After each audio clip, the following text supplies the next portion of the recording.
From VOA Learning English, this is the Science Report.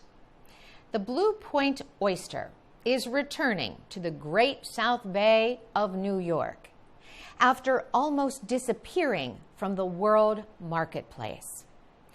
Overharvesting, pollution, and Hurricane Sandy had severely damaged the Blue Point oyster business. Now, the population is growing on the coast of Long Island, about 100 kilometers from New York City.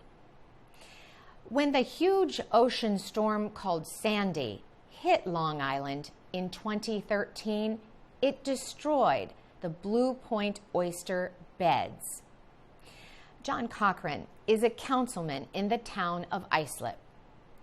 He helped pass a measure to rent 1,200 hectares of the Great South Bay to shellfish businesses. 23 local fishermen, including the Cochran family, have signed up so far. The Great Atlantic Shellfish Farms Company will be a major part of regrowing the oyster population in the Great South Bay. Marty Burns is an aquaculturist with the company. He is responsible for getting adult oysters to spawn, lay eggs, and produce larvae that turn into millions of oysters.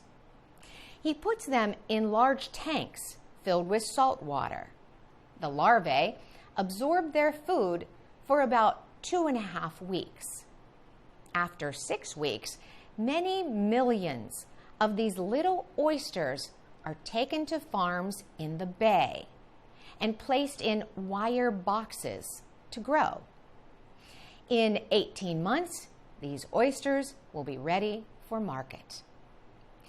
Doug Winter is president of Great Atlantic.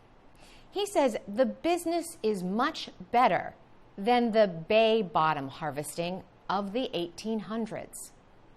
Mr. Winter says people can produce a lot more oysters in an environmentally friendly way.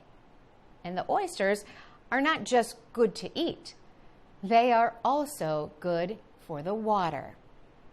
Each oyster filters more than 150 liters of water a day, removing algae and nitrogen. For VOA Learning English, I'm Carolyn Presutti.